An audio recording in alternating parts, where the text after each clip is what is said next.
Olá, alunos, seja muito bem-vindo a essa quarta unidade da disciplina de empreendedorismo e inovação. Aí no quadro você tem, né, eu sou a professora Mônica Maria Silva e você tem aí o tema, né, dessa quarta unidade, que são tópicos avançados em inovação e estratégia. Você vai poder conhecer alguns tópicos avançados naquilo que diz respeito à inovação, ao processo de inovação. Então, ali no quadro, contextualizando essa quarta unidade, você vai conhecer e prever os aspectos relacionados à elaboração de projetos de inovação. Então, essa é uma das competências, né, dessa unidade, que você consiga conhecer e prever esses aspectos relacionados à elaboração de projetos de inovação. Então, o que você deve considerar dentro de um projeto, o que você deve conhecer a respeito do mercado, das agências de fomento, das possibilidades de financiamento. Então, todas essas questões são importantes, né, que você conheça quando está elaborando um projeto de inovação. Ainda ali no resumo, né, nós vamos evidenciar esses pontos críticos de sucesso dos projetos de empreendimentos diversos, conhecer as possibilidades de redução de custo e alavancagem de resultados a partir do potencial empreendedor e de inovação. Então, essa alavancagem, né, dos resultados que a gente já pode aí, focar também desde o início do projeto. Bom, então, continuando na nossa contextualização, você vai, então, conhecer e prever esses aspectos, né, relacionados à elaboração do projeto de inovação, e conhecer isso é propriamente a competência a ser desenvolvida nessa unidade de ensino. Então, como, né, o empreendedorismo, a inovação, eles estão ligados ao desenvolvimento econômico, existem muitas iniciativas de fomento, de financiamento, né, de fomentar esse ambiente de empreendedorismo e de inovação. Então, aqui você vai conhecer um pouco acerca disso, e sempre, né, que o empreendedor ele está aí às voltas com algum projeto, é muito importante que daqueles comportamentos ali empreendedores é da busca de informação. Então, a busca de informação ela é importantíssima. E não só a informação a respeito do mercado, de clientes, fornecedores e concorrentes, mas também, né, de outras formas dele poder alavancar o projeto dele poder viabilizar esse projeto. Então, vamos voltar ali no quadro. Também aqui nós vamos evidenciar esses pontos críticos de sucesso dos projetos e empreendimentos diversos, com atenção especial ao fator humano, como crítico na composição de vantagens competitivas sustentáveis. Por que o fator humano, né? Porque é justamente através das pessoas e também a partir da influência do comportamento desse empreendedor, né, que o negócio ele pode ter sucesso ou não. Então, muitas vezes, é por uma falta de comprometimento, por uma questão, né, de não buscar informação, de não fazer planejamento. Então, não é que o negócio não é viável. Às vezes, o negócio até é viável, é uma ideia que pode ser considerada uma inovação, porque é uma oportunidade de mercado, mas a forma como é trabalhada é que, às vezes, faz com que ela se inviabilize. Então, é muito importante aí esse comportamento, né, do empreendedor. Então, ali no quadro. Então, aqui nós vamos ver temas aí como inovação, ecossistemas de inovação. Então, o que é esse ecossistema? É o ambiente da inovação.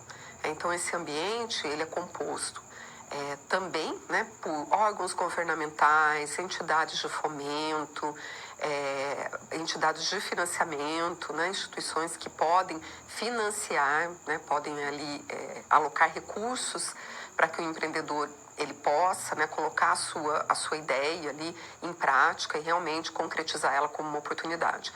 Então, é muito importante que também você conheça a respeito desse ecossistema de inovação. Voltando no quadro, nós temos diversas entidades que apoiam, né? A gente tem desde a parte de inovação também, desde a parte de academia, né? Universidades, então vários ambientes aí.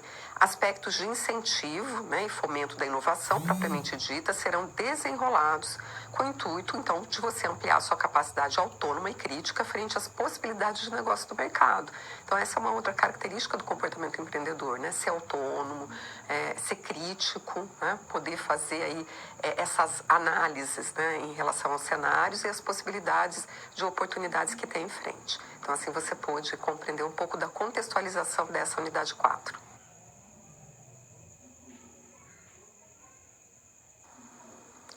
Processo de inovação na prática. Então, como que inovar, né, na prática, colocar isso em prática, transformar uma ideia nas ações, né, que possam fazer com que ela se viabilize. Então, vamos ali no quadro. Bom, falando aqui de processo de inovação na prática, né, como que esse processo, como que ele começa, né? E quando a gente fala de inovação na prática, a gente está falando do contexto organizacional, do cenário das organizações, né? Então, colocar em prática dentro desse cenário. Então, esse processo, ele vai começar com a concepção de uma ideia, né? Então, eu vou conceber uma ideia, seja ela voltada e não necessariamente só para um novo produto ou um novo serviço, mas ela pode ser voltada para a melhoria do quê? Para a melhoria de um processo, né? Então, o processo é um conjunto de atividades que eu tenho dentro da organização e eu posso buscar, então, uma inovação para melhorar esse processo. Então, se eu tenho uma indústria, muitas vezes pode ser para o abastecimento de linha, para a gestão de estoque, né? Fazer parcerias com fornecedores, colocar novos sistemas, né, de abastecimento que possam, por exemplo, reduzir custo, integrar processos, né, tanto dentro da organização quanto fora dela, em parceria, interligar esses processos. Voltando ali no quadro, então veja que não é só criar um novo produto ou um novo serviço. Ou ainda, né, a implementação de uma nova prática.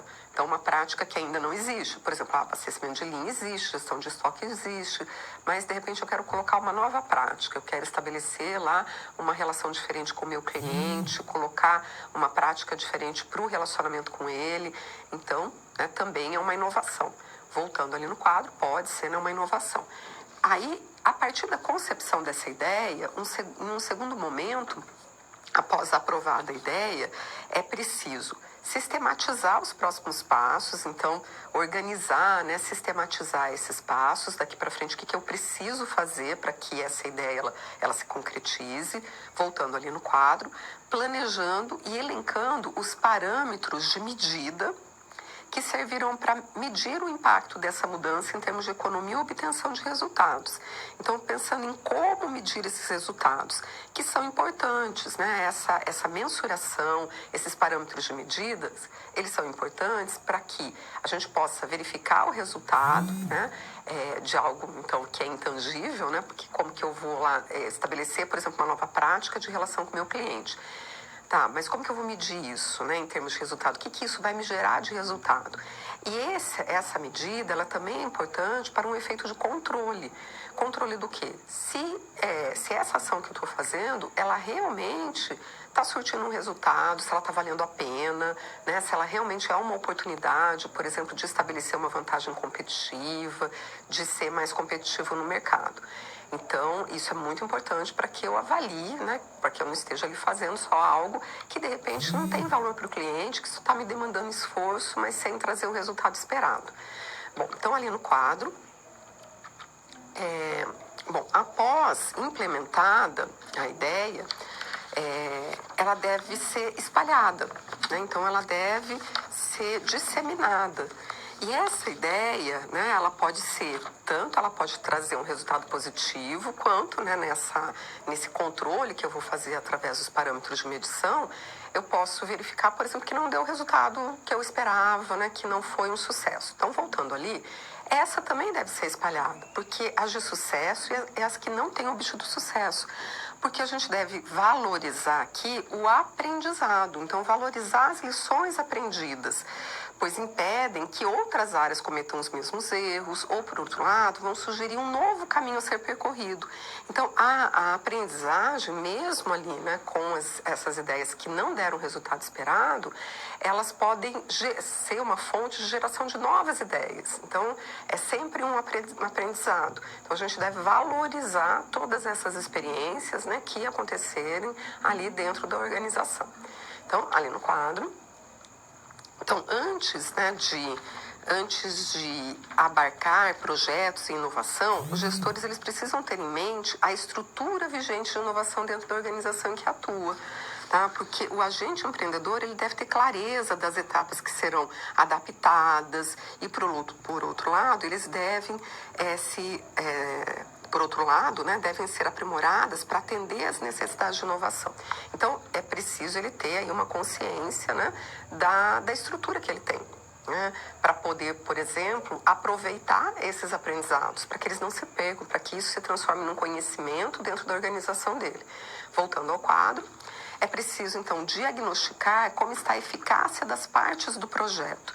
E essas partes do projeto são a parte de geração, a parte de conversão e a parte de difusão de ideias. Então, ali já no quadro, Hansen e Birkschall propõem o conceito de cadeia de valor da inovação. Então, nesse modelo de cadeia de valor da inovação, há 3 grandes fases que são essas, né? A de geração, de conversão e de difusão. São, no geral, atividades relacionadas à busca e à organização de ideias, a seleção e a análise de viabilidade, técnica e econômica das ideias, né? Na conversão ali. Então, a geração é na busca de ideias.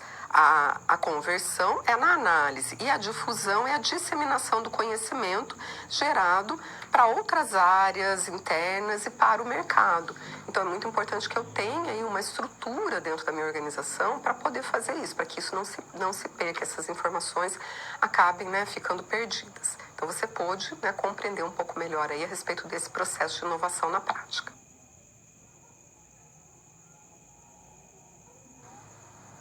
Cadeia de valor da inovação. Vamos falar então dessa cadeia de valor, né? Como que a inovação ela vai trazendo valor, né, para dentro da organização, e esse valor não é somente diretamente um valor monetário, mas é esse valor também da aprendizagem, e isso acontece em cadeia. Então a gente vai entender um pouco melhor a respeito disso. Vamos ali no quadro. Análise de cadeia de valor.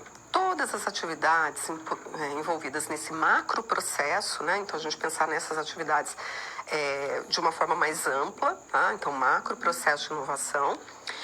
A gestão pode identificar nessas atividades, nesse macro processo, identificar, por exemplo, os gargalos, as atividades que precisam ser melhoradas para atender às necessidades de inovação do negócio. Sejam essas inovações incrementais, né? Ou então essas inovações disruptivas, que modificam totalmente né, a forma de produzir ou a forma de atuar no mercado. Esses gargalos são aquelas partes aonde, né, pode ali emperrar, pode paralisar o processo. Então, é importante, né, ter uma sistemática, uma forma de poder fazer a gestão, né, dessa cadeia, para poder também identificando aonde que falhou, aonde que dificultou, quais foram as dificuldades que a gente foi encontrando. Porque todas essas experiências, elas são aprendizado. E também são, né, uma forma de eu poder identificar onde está falho para buscar, né, formas de solucionar esses problemas, para que isso não impeça, né, não seja um impedimento para que essa ideia realmente se concretize, para que a inovação se concretize. Então, voltando ali no quadro, por isso cadeia de valor, né? Essa consciência, ela permite até mesmo a contratação, por exemplo, mais assertiva de colaboradores, né?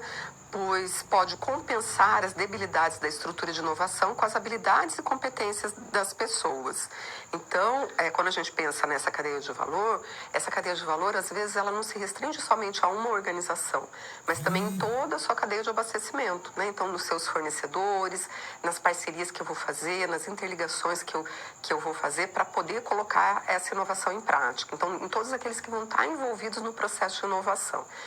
Então, muitas vezes eu vou identificar, né, junto com os meus parceiros, a necessidade de contratação de pessoas que não necessariamente vão trabalhar dentro da minha organização, mas nesses parceiros também. Então, competências novas para poder fazer frente, né, a esses gargalos. Vamos ali ao quadro. Então, a abordagem tradicional de cadeia de valor elege o desenvolvimento de produtos e atividades em pesquisa e desenvolvimento. Né? Este modelo ele pode ser aplicado a empresas tanto de low tech, né, que é baixa tecnologia, quanto também a startups, né, essas empresas iniciantes aí que também tem aí na sua base a tecnologia. Então, grandes empresas, elas se assemelham a empresas high-tech, né, de alta tecnologia, Por quê? Porque normalmente elas têm, né, acesso, elas têm essa disponibilidade até mesmo de recursos financeiros de ter acesso a tecnologias mais altas. Voltando ali no quadro, no que diz respeito à confecção de estratégias, a objetivos e também recursos, né? Então, disponibilidade de recursos. As empresas maiores, elas têm essa possibilidade, mas isso não quer dizer que o processo, né, de inovação e a cadeia de valor, ela só vai se dar, né, em grandes organizações. Não, ela também se dá em pequenas, em iniciantes, em empresas iniciantes. Muitas vezes, esse processo de inovação iniciado por uma grande empresa pode envolver, né, a sua cadeia, e nessa cadeia ela ter também ali fornecedores, parceiros que sejam pequenas empresas e que vão acabar também incorporando, através dessas parcerias, essa cultura de inovação, né? E aprendendo também com isso, incorporando novas práticas dentro do seu próprio negócio. Isso é um aprendizado, né? Porque ela vai aprender e vai incorporar isso à sua gestão. E ela vai utilizar isso independente se ela estiver ali trabalhando com essa grande ou não. Então, ali no quadro, para efeito de uma empresa nascente, né, a geração de ideias pode ser representada pela confecção, por exemplo, de um plano de negócios, ou testagem e validação junto ao mercado. Então, veja que aqui, essa geração de ideias, né, o plano de negócios é uma forma de eu buscar e organizar essas ideias, né? Então, numa empresa nascente, a geração de ideias já pode estar ali na própria confecção do plano de negócios. E a confecção do plano de negócios, além de tudo, né, além de diminuir o meu risco, de verificar se aquele negócio é viável ou não, ele também é uma fonte de aprendizado, né? Porque eu já vou, antes mesmo de iniciar aquela ideia, de colocá-la em prática, eu já vou aprendendo sobre ela. Eu já vou aprendendo como que vai ser trabalhar com ela, né? Como que vai ser ali o dia a dia, quais são as dificuldades, quais são os gargalos que eu vou ter, porque ao buscar essas informações e sistematizar dentro de um plano, eu já vou conhecendo a respeito do mercado, eu tenho que me inserir nesse mercado para isso. Voltando ao quadro, o desenvolvimento, né, que é converter essa ideia na prática, né, pode ser uma atividade exclusiva do negócio nos primeiros anos de vida e representa, por sua vez, a etapa de conversão de ideias, né? Então, o desenvolvimento, depois que eu fiz o plano de negócio, eu vou colocar a ideia em prática. Então, vou converter essa ideia numa prática. Voltando ao quadro, aí nós temos também a difusão, que pode ser executada através do compartilhamento das lições que vão sendo aprendidas junto a parceiros, a rede de apoio formada no entorno do empreendimento, tá? Então, essa difusão, né, desse aprendizado, né, também ele é muito importante. Bom, então, ali no próximo quadro, a inovação, nessa cadeia de valor de inovação, pode envolver agentes externos, né, fornecedores, até mesmo em nível mundial, tá? Então, muitas vezes a empresa ela pode ter seus fornecedores que estão localizados geograficamente muito distantes, e ela pode se beneficiar também, né, e envolver toda essa parte aí do valor dessa cadeia, não só localmente, não só dentro da empresa dela, mas externo à empresa também, e muitas vezes até geograficamente muito distante. Voltando, então a inovação é um processo integrado, que ela vai perspassar a geração de valor até a difusão da inovação por toda a organização. Todo o processo de inovação gera conhecimento que deve, por sua vez, ser compartilhado. Então, a gestão do conhecimento é um ativo estratégico na gestão da tecnologia. O aprendizado através da experiência, né, ter forma de registrar, de captar esse aprendizado, disseminá-lo, incorporando ao conhecimento da organização e às melhores práticas. Então, assim, você pode aí conhecer um pouco da cadeia de valor da inovação.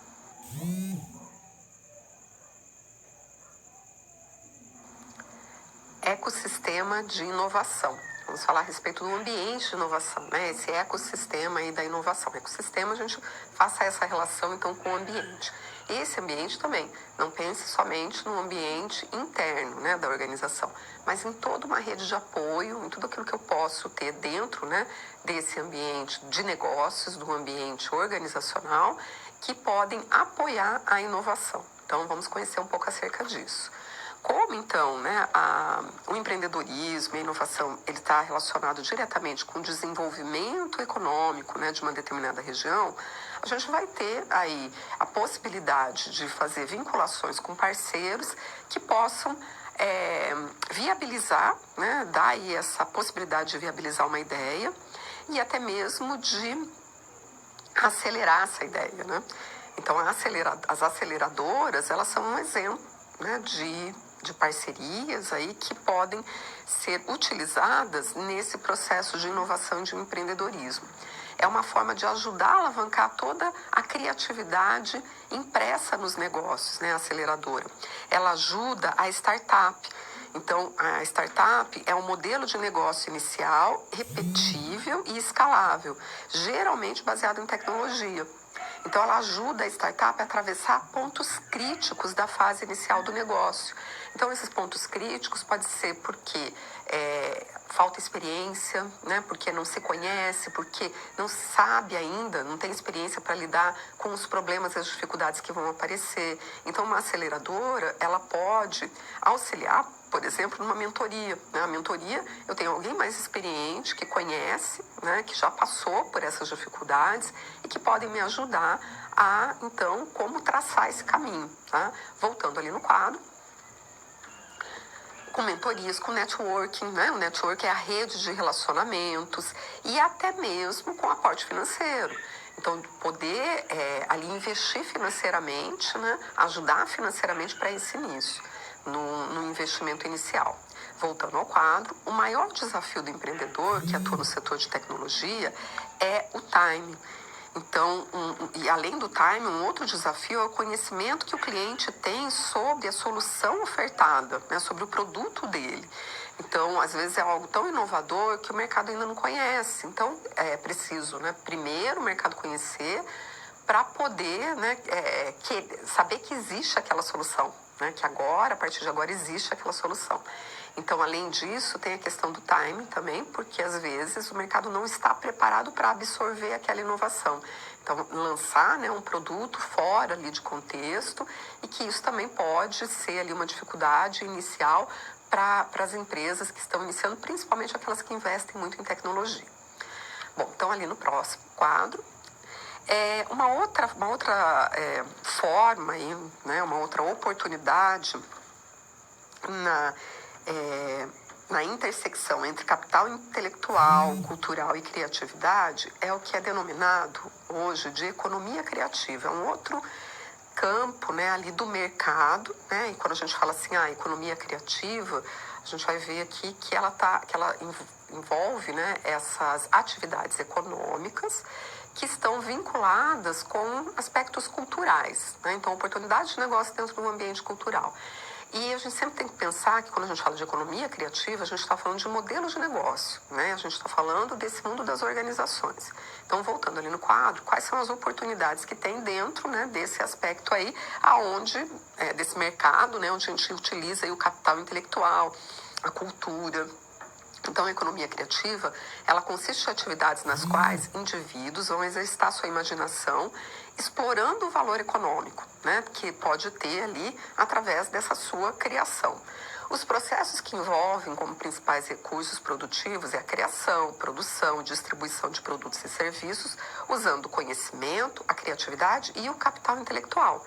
Então, vou utilizar esse conhecimento, né, a criatividade. Então, pode ser no mundo das artes, pode ser na música, na produção cultural. Bom, ali no quadro, como que isso começou a se desenvolver? Quando as antigas, né, como surgiu? Quando as antigas tradições do trabalho cultural e industrial começaram a ter vínculos com uma gama mais ampla de atividades produtivas modernas e quando começaram a ter uma maior abrangência pelo poder da tecnologia digital. Então, qual que são, né? A gente poderia pensar essas antigas tradições do trabalho cultural.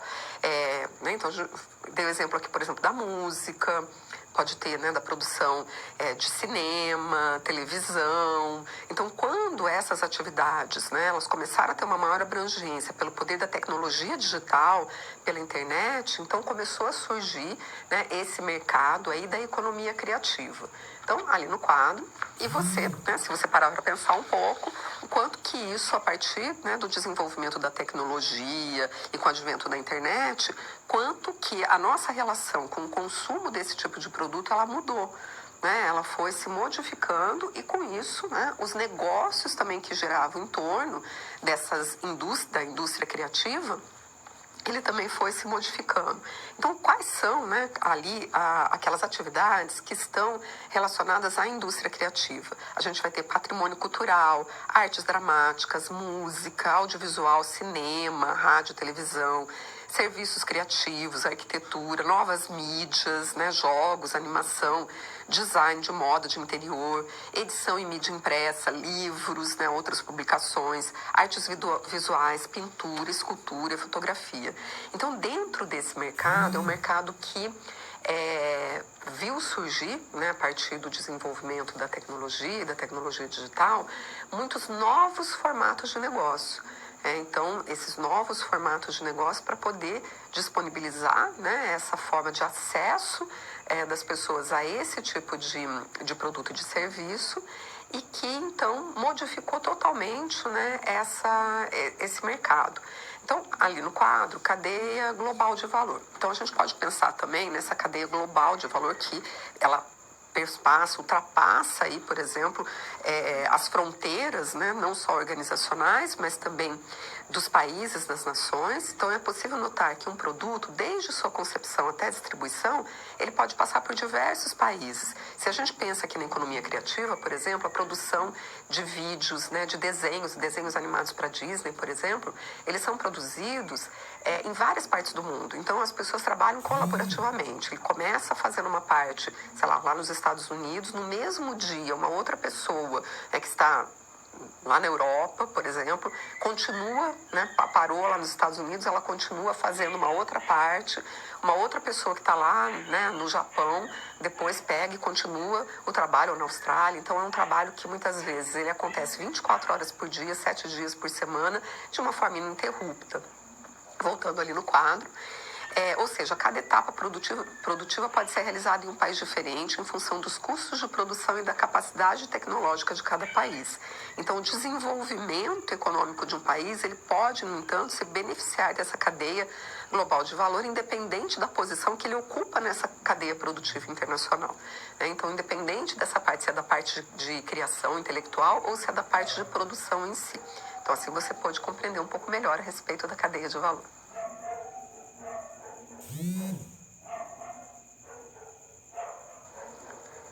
A confecção de Cirila. Vamos agora para a resolução de uma situação-problema. Vamos lá? Cirila, ela acaba de começar uma confecção própria dedicada à cultura local de seu povo. A intenção da empreendedora é divulgar o artesanato da população local a partir da venda online de camisetas com signos que representam a cultura propriamente dita. Então, ela quer utilizar esses aspectos da cultura, né, para poder alavancar, promover ali o negócio dela, mas também a região dela, né, poder utilizar esse negócio como uma base cultural. Voltando ali no quadro, ela mora na região centro-oeste do Brasil e quer reafirmar o orgulho das pessoas da região. Para isso, ela pensou em capitalizar aspectos culturais, locais, para então formar uma rede de negócios sustentável. Então, vamos ver aqui qual que é o desafio aí da Cirila.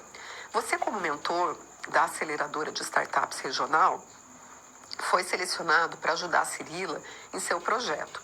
Aqui vale destacar que é necessário levantar pontos como a existência de apoiadores ou potenciais apoiadores. Então, qual que é essa rede, né, que pode ter ali na região, né, que pode servir de apoiador ou são aqueles que poderiam ser potenciais apoiadores dessa ideia dela. Identificar quais os canais de comunicação e distribuição a Cirila ela tem pensado em utilizar.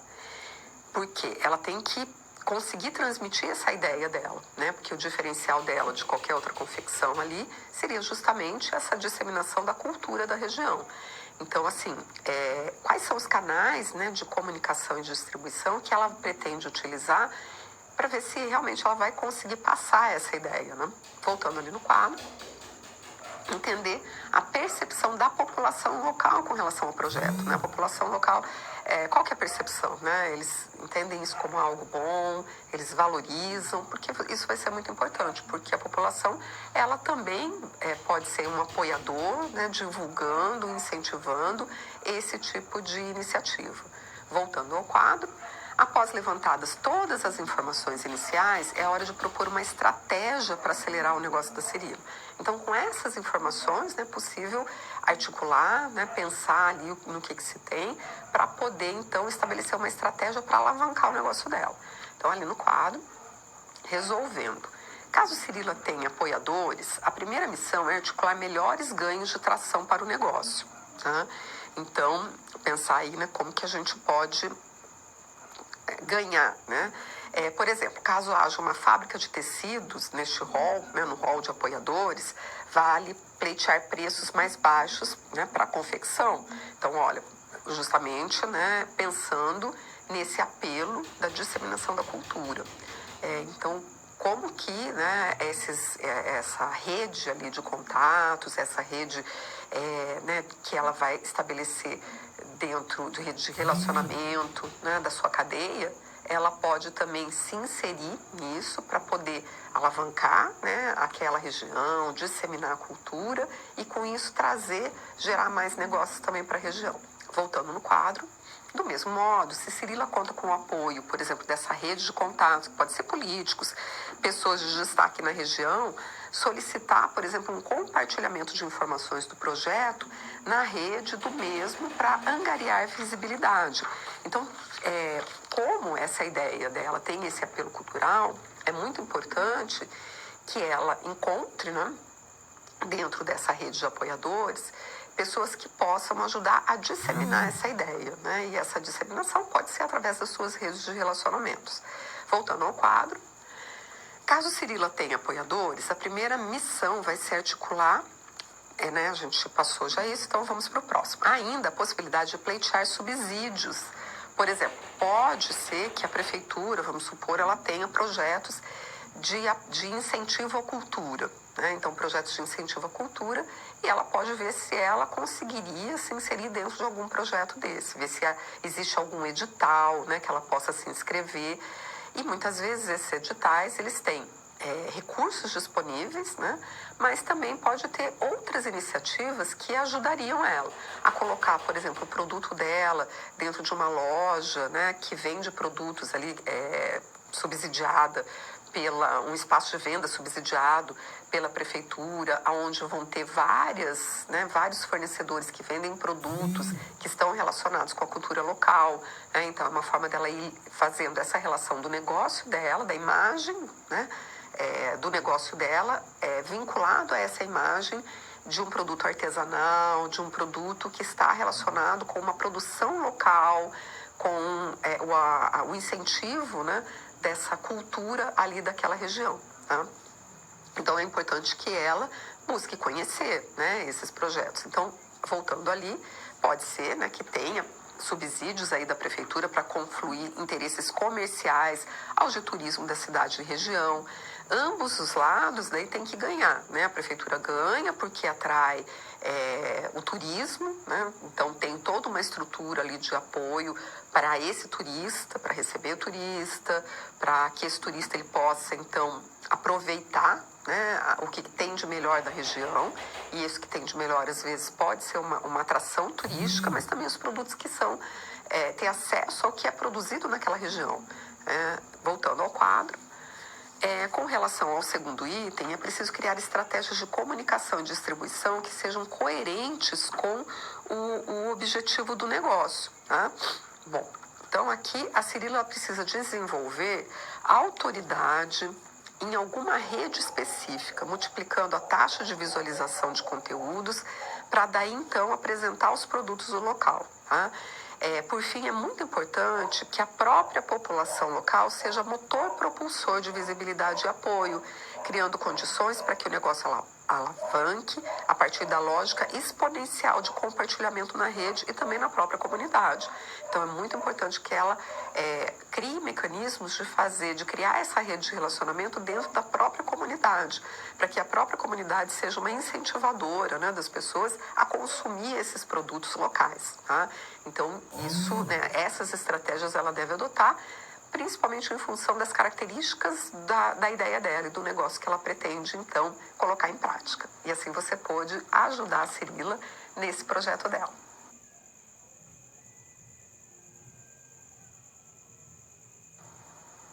Vamos refletir. Vou convidar você agora, aluno, para um momento de reflexão, para refletir. Vamos lá no quadro.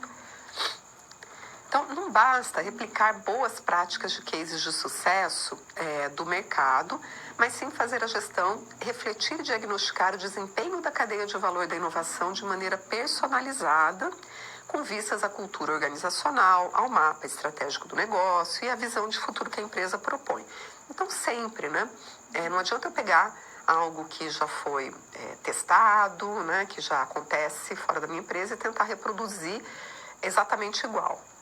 Vale, sim, não fazer essa prática do benchmark, então olhar para as melhores práticas de mercado, mas eu tenho que fazer um trabalho interno também.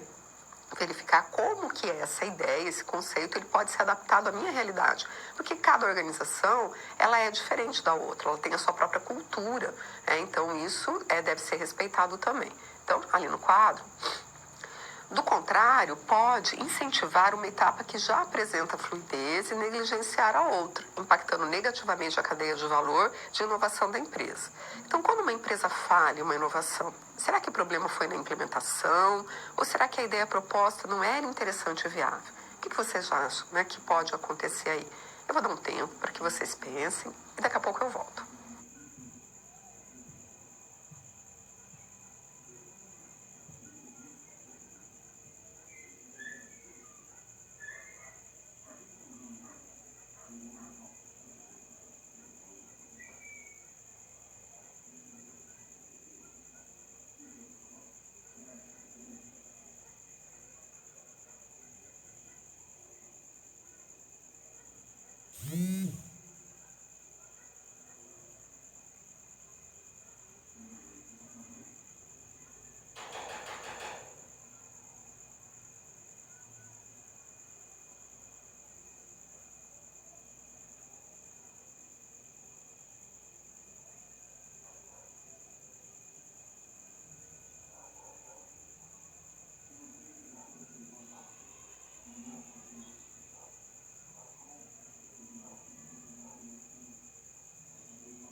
Voltando, acho que você já conseguiu refletir um pouco a respeito disso. Bom, podem acontecer diversos entraves aí na inovação, né, na implementação de uma ideia inovadora. Então, essa falha, ela pode tanto acontecer na implementação ou, né, a proposta pode também não ser viável. Por isso que é importante analisar cada aspecto, né, para ver aonde que aconteceu a falha e poder buscar alternativas, né, alternativas para viabilizar ou, às vezes, até mesmo para abandonar aquela ideia. Tá? Então, é sempre importante verificar também, levar em consideração que a gente não pode simplesmente copiar, né, exatamente uma ideia e colocar em prática em uma outra organização, que muitas vezes isso não funciona. A gente vai ter sempre que fazer algum tipo de adaptação. Por isso que é interessante pensar qual o conceito que está por trás dessa ideia, né? O que se quer alcançar com isso. E aí refletir como que a gente pode, então, fazer isso no nosso ambiente, né, com os nossos recursos, com aquilo que a gente tem. E aí vão surgindo também novas oportunidades de geração de ideia com isso.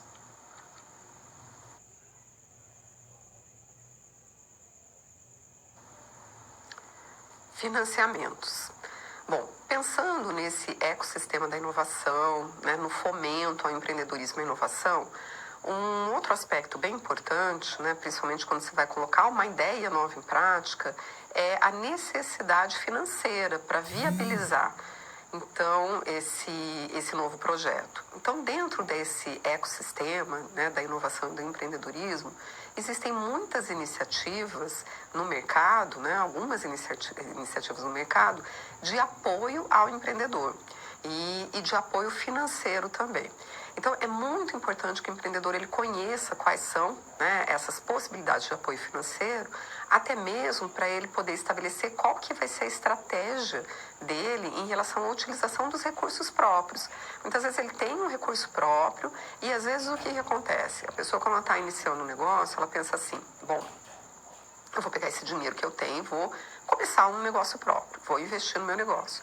E a tendência é que ela utilize esse recurso financeiro para estruturar, né? Para investir em estrutura física.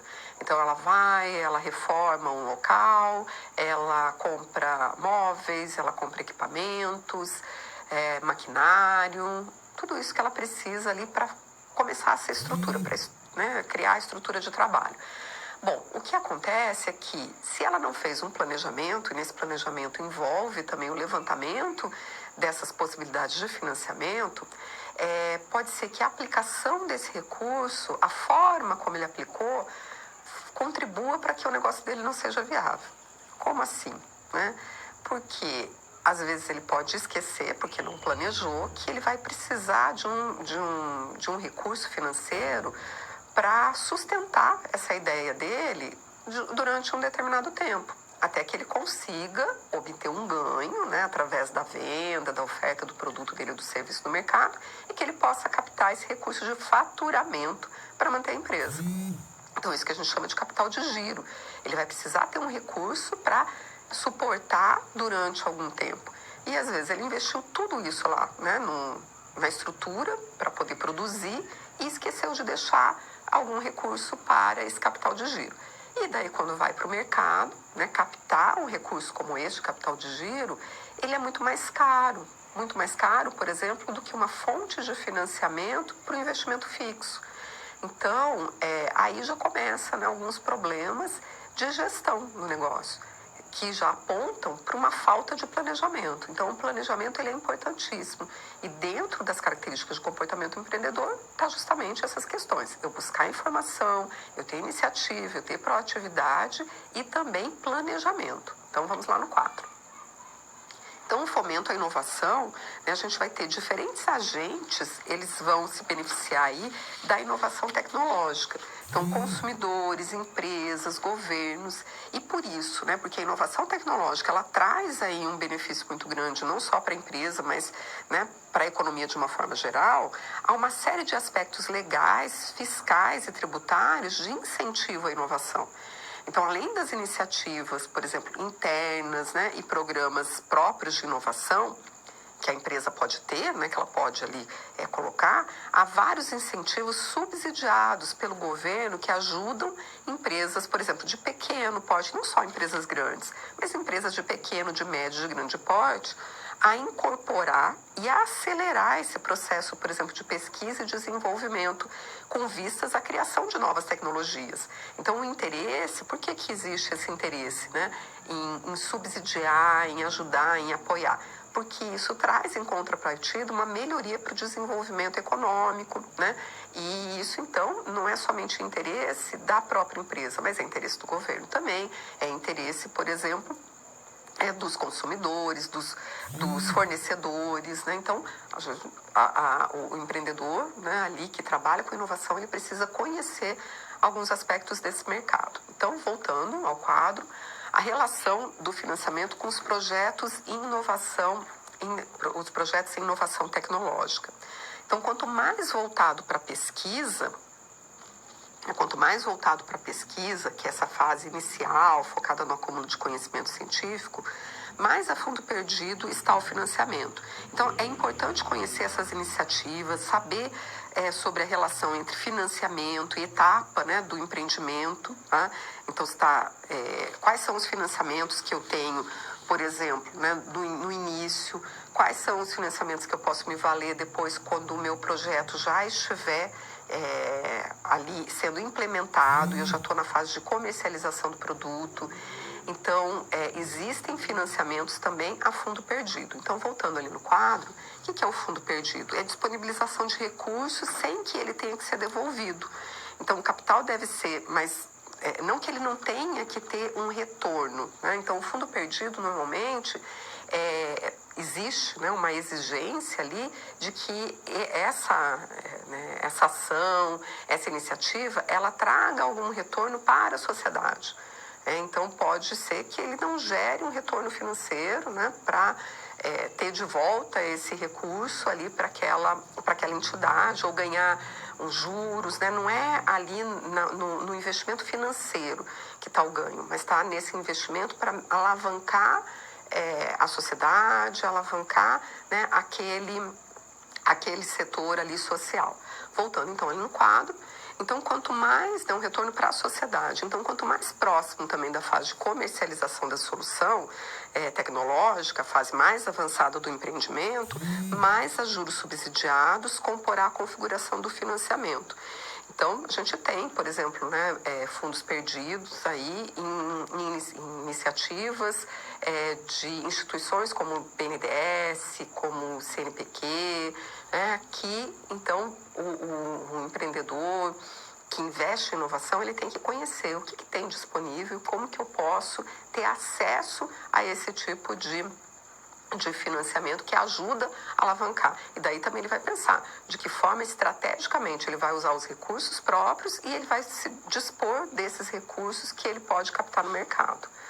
Então, ali no quadro, nós temos também aqui, né, o governo ele utiliza o financiamento a fundo perdido como estratégia para promover a inovação e a tecnologia.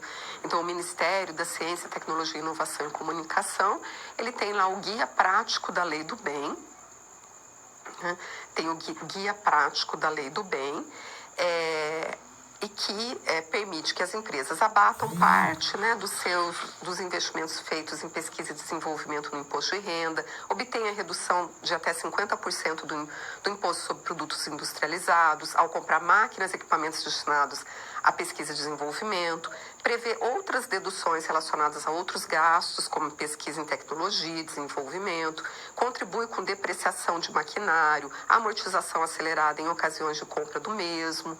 Então, veja que são várias iniciativas aí que ajudam o empreendedor, né, no financiamento, às vezes não diretamente disponibilizando recurso financeiro, mas, por exemplo, com dedução de impostos. Também nós temos aqui o marco legal, né? O intuito é criar um ambiente cada vez mais propício à inovação por meio da pesquisa e desenvolvimento, que é o marco legal de ciência, tecnologia e inovação, que consta dessa lei, que tem aí como iniciativas, né, promoção de atividades científicas, fomento de parcerias, simplificação dos procedimentos ligados à gestão, né, de projetos de ciência, tecnologia e inovação e, por fim, adoção de administração por resultado, né? Então, ele promove esses tipos de ação dentro das organizações que investem, né, em inovação. Então, assim, você pode ter uma ideia aí de quais são os financiamentos e a importância de se conhecer a respeito deles.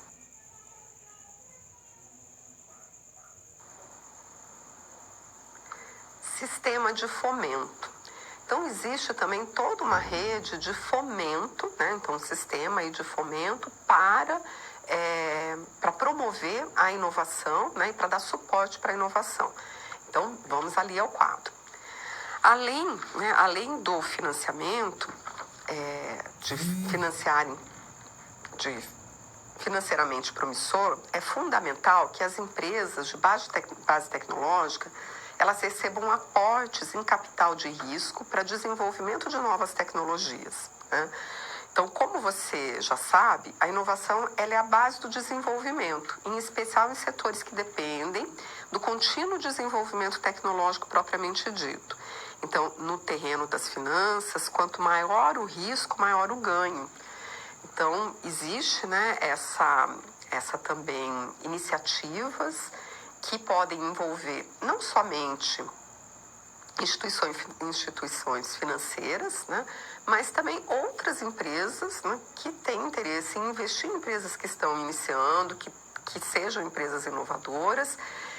Tem um risco muito alto nesses empreendimentos, mas também, por outro lado, né, se dá certo, o ganho também é muito alto. Então, por isso, esse interesse em investir e fomentar essas ideias. Então, ali no quadro, ainda sobre a relação entre risco e retorno, a inovação tecnológica, em especial disruptiva, depende significativamente da tolerância a risco, né? Porque eu estou ali criando algo totalmente novo. E incerteza dos investimentos e fundos de investimentos no geral. Então, aportar capital em negócios com um alto grau de incerteza pode levar a um elevado retorno ou também, né, uma grande perda. Então, é um risco muito grande, mas, né, que pode valer a pena. Então, muitos empreendedores brasileiros, eles não conhecem os programas de fomento e de financiamento de projetos em inovação.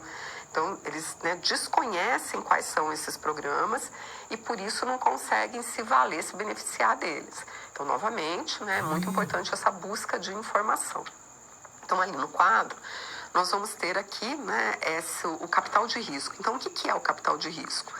Se trata de aportes de capital realizados de maneira privada em empresas que não estão listadas na Bolsa de Valores, né? Porque eu posso ali aportar capital, investir numa empresa, ou essa empresa pode, né, conseguir também aportar esse capital através, né, da colocação, da abertura, né, da empresa, colocar ações à venda, aonde, né, então as pessoas compram as ações e esse dinheiro então vai ser investido ali na empresa para esses projetos que ela pode ter. Mas então quando a empresa não tem, né, então um capital aberto, ela pode também captar esses recursos através então do capital de risco. Voltando ali no quadro.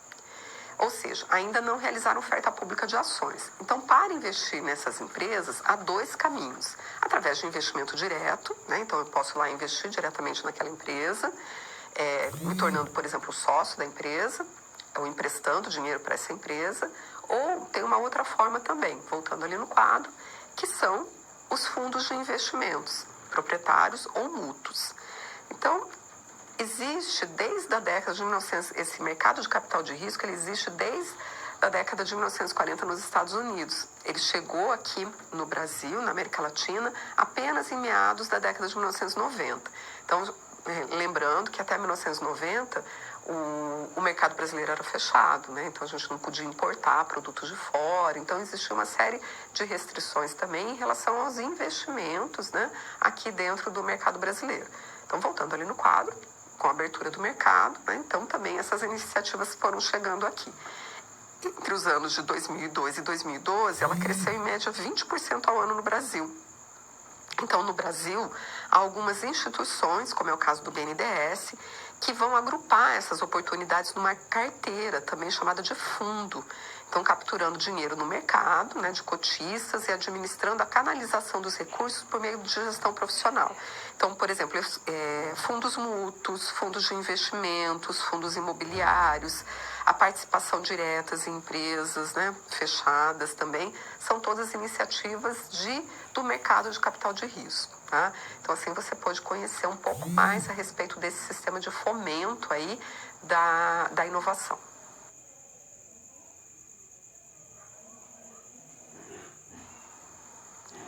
Capital de risco.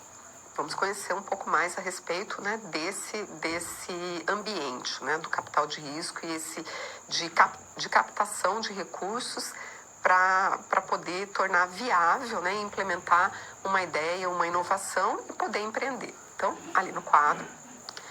Bom, há 3 tipos diferentes de investimentos que relacionam com o momento que a empresa se encontra, né? Então, de investimentos aí de capital de risco.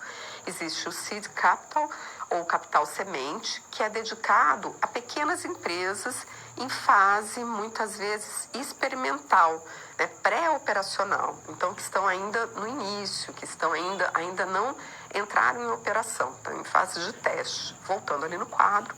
No geral, essas empresas estão ligadas a parques tecnológicos, a incubadoras ou aceleradoras.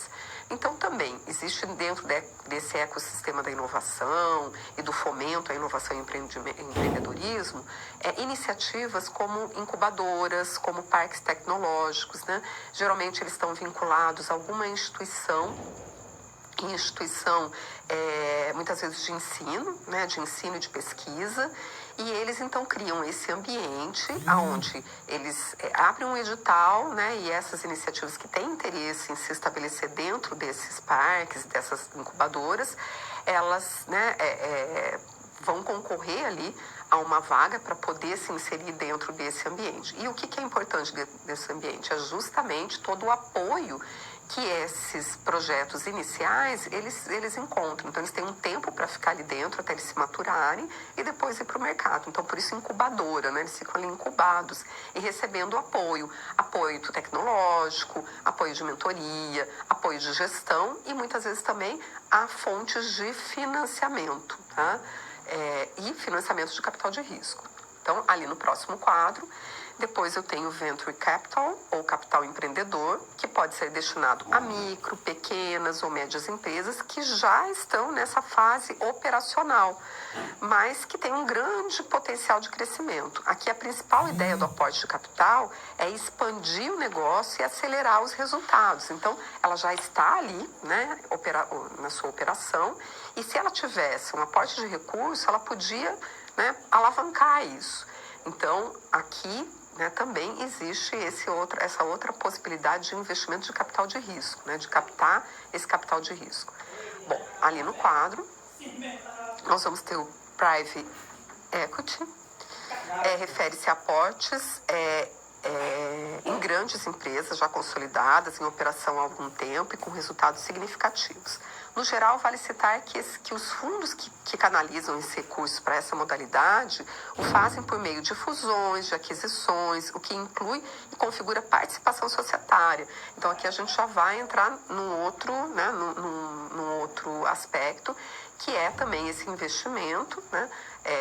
E esse capital sendo investido ali, mas aí em grandes empresas, e aqui já envolve a participação societária, e muitas vezes isso vai acontecer através de fusões, de aquisições, de parcerias ali estratégicas, e que vem junto com isso, obviamente, um aporte financeiro para aquela empresa e dentro dessa especificidade do capital de risco, com essas características, né? Então, mais 3 tipos de investimentos realizados em negócios que não possuem capital aberto. Então, tem o anjo, o investimento anjo, que além de ser destinado a empresas nascentes e ao mesmo tempo inovadoras, geralmente são patrocinadas por pessoas físicas ou um grupo de pessoa física em prol das atividades de marketing, de desenvolvimento de produtos que os negócios requerem na fase inicial. Então, também, né, hoje com a utilização, né, da internet, foi possível criar novos ambientes onde se pudesse captar esse tipo de recursos e que muitas vezes estão fora do ambiente tradicional, né, dos bancos, das instituições financeiras.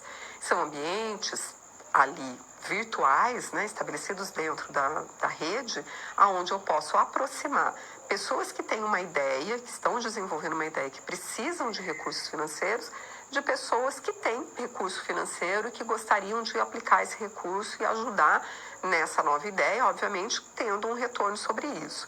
Então, e são pessoas comuns, né? Não precisam ser grandes investidores. Às vezes a pessoa ela pode, ao invés de querer aplicar o dinheiro dela numa instituição financeira, poder fazer uma aplicação, um investimento, né? Que é um investimento de risco, numa iniciativa como essa.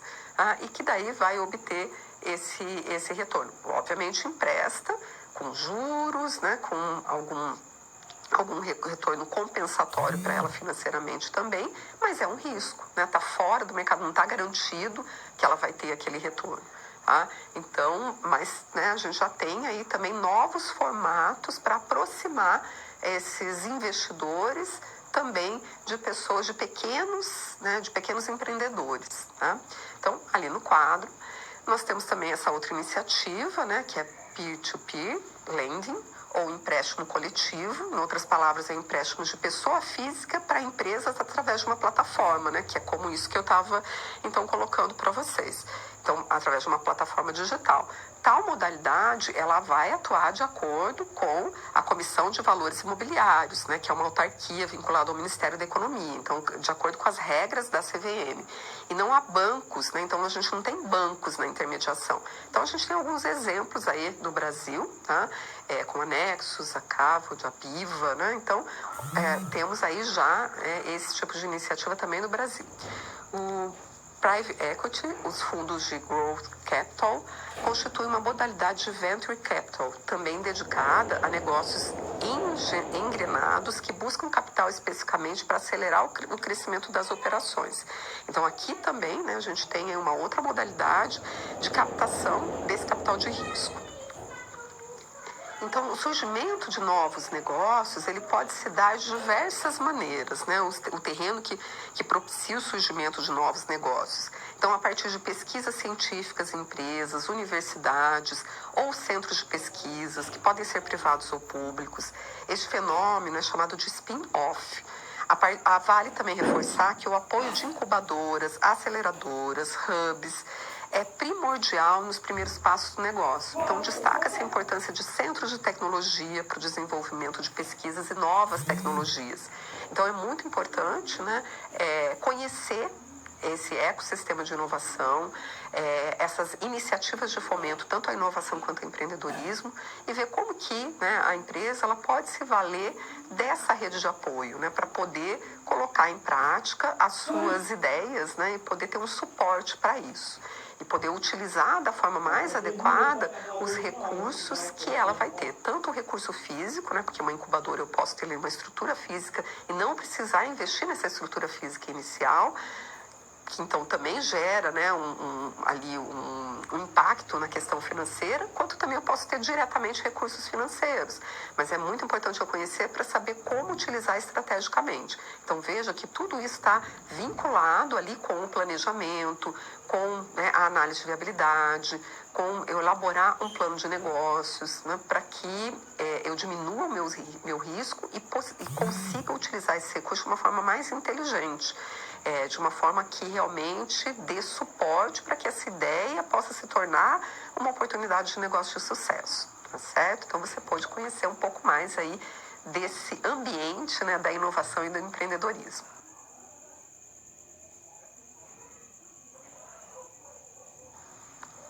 O desafio da Camila. Vamos agora para a resolução de uma situação-problema. Vamos lá, então, no quadro. A Camila, ela é gerente de uma unidade de negócios onde as ideias não param de surgir, tá? Então, apesar do volume considerável de ideias, a Camila ela não consegue implementar nenhuma delas, né? As ideias aparecem, mas não consegue implementar. Algumas informações importantes que precisam ser extraídas giram em torno da cultura organizacional na qual encontra-se Camila e sua equipe, como também o contexto socioeconômico do setor de atuação. Então, a organização, ela não dispõe de um orçamento flexível.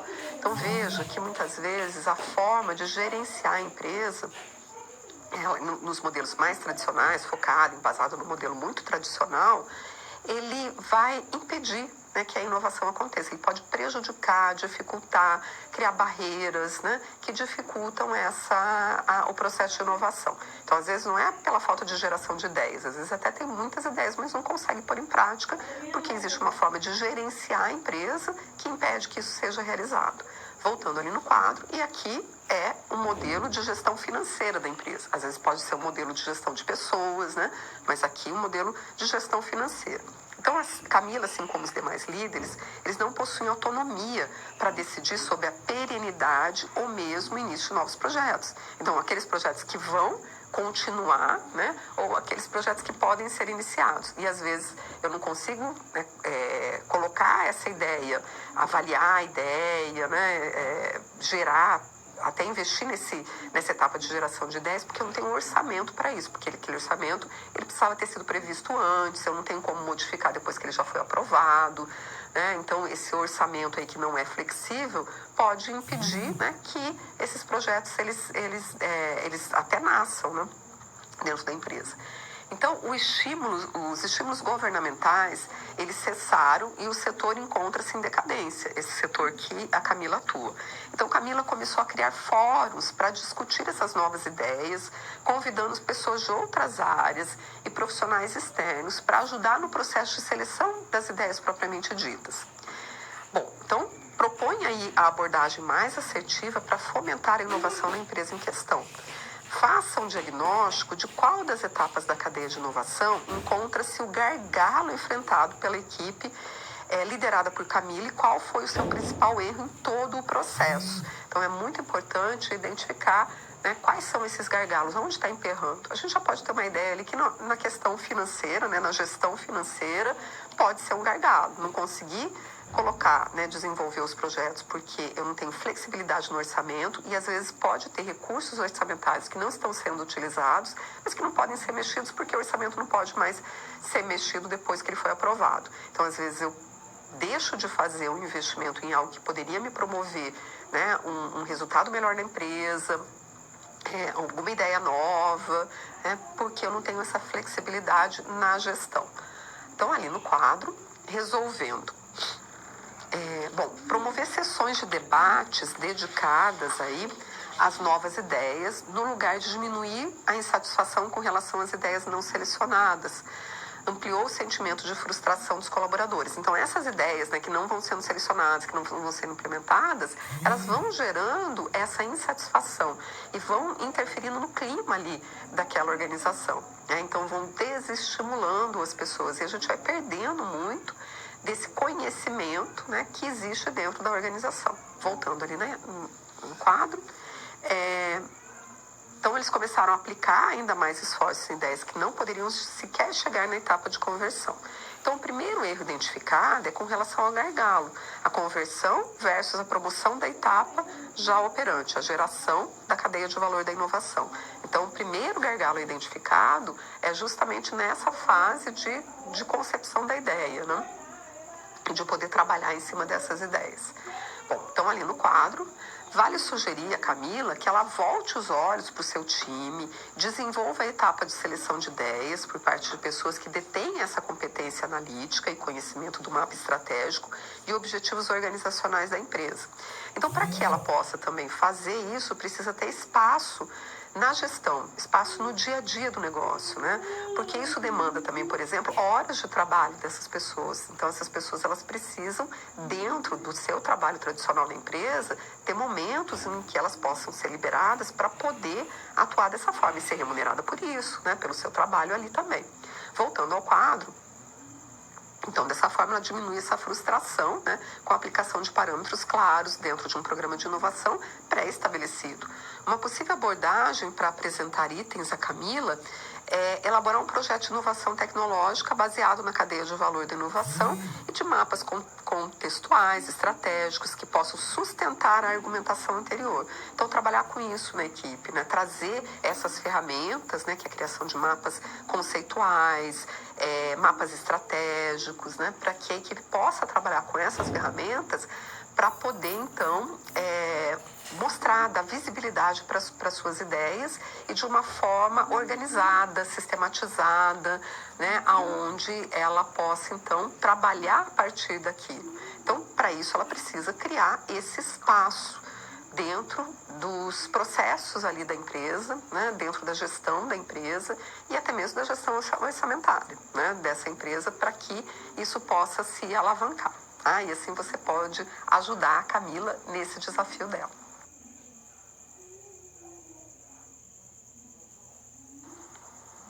Vamos agora para mais um momento de reflexão, né? Convido você a refletir. Vamos lá no quadro. Apesar de diminuir o montante a ser devolvido, há contrapontos com relação à interferência do governo na dinâmica de financiamento e crédito voltado às empresas. Em outras palavras, reflita, será que os programas de incentivo, eles apenas substituem o recurso utilizado por uma opção mais barata ou eles aumentam de fato os aportes em pesquisa e desenvolvimento? Será que esses programas realmente eles geram incentivo, eles conseguem alavancar pesquisa e desenvolvimento, né, dentro das organizações? Vou dar um tempo para você pensar e também refletir como, né, que ele poderia fazer isso. Quais são os cuidados que precisam existir para que isso realmente aconteça?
Então, né, você conseguiu refletir? Será que esses incentivos, né, muitas vezes até mesmo a fundo perdido, eles não são só utilizados como uma fonte de recurso mais barata, né? A empresa vai lá e consegue um financiamento mais barato.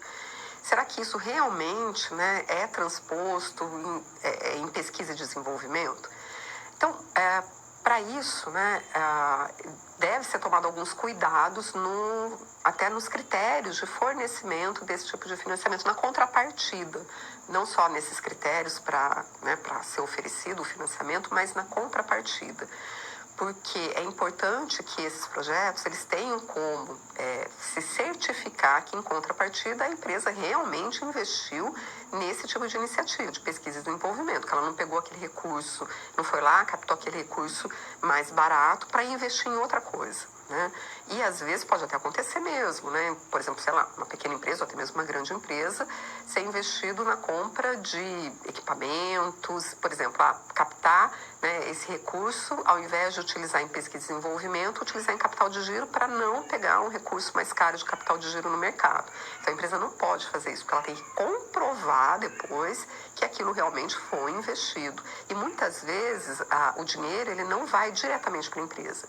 Ele vai, por exemplo, se ele está ali sendo disponibilizado, né, naquele edital, naquele projeto, para compra de equipamentos, né, que vão ser investidos no setor de pesquisa e desenvolvimento, ele não vai disponibilizar esse recurso para que a empresa vá lá e pague o fornecedor. Ele paga diretamente o fornecedor, para evitar que esse recurso seja aplicado de uma forma equivocada, né, que ele não vá para esse destino para o qual ele foi, então, direcionado dentro daquele edital.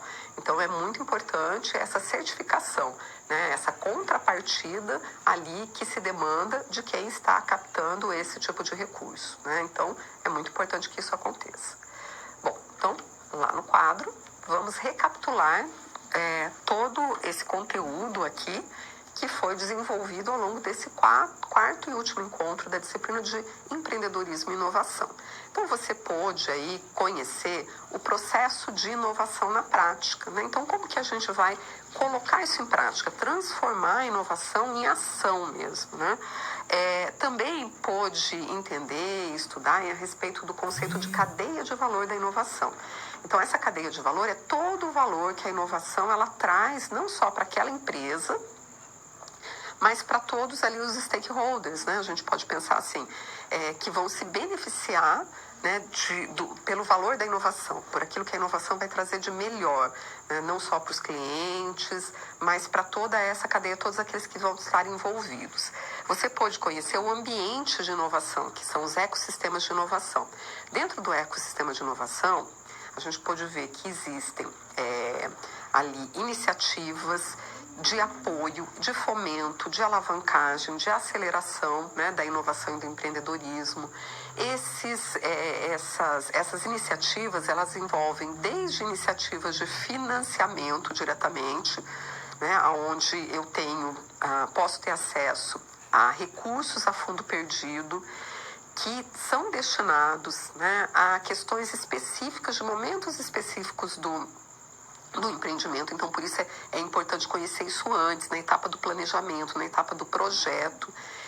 Então, nós temos diversos sistemas de fomento que também dão apoio, tanto na parte de mentoria, né, de tecnologia, e também você pode estudar acerca do capital de risco, né, que é esse financiamento, esse aporte financeiro que eu posso ir capturar no mercado, através de outras empresas, de outros investidores, que podem ser outras empresas, ou até mesmo investidores, pessoas físicas. Né? E isso também se ampliou muito com a utilização da tecnologia no desenvolvimento de plataformas que vão, então, aproximar, né, pessoas que têm uma ideia, que querem colocar essa ideia em prática, e pessoas que têm vontade de investir, né, de arriscar o seu investimento também nesses tipos de iniciativa.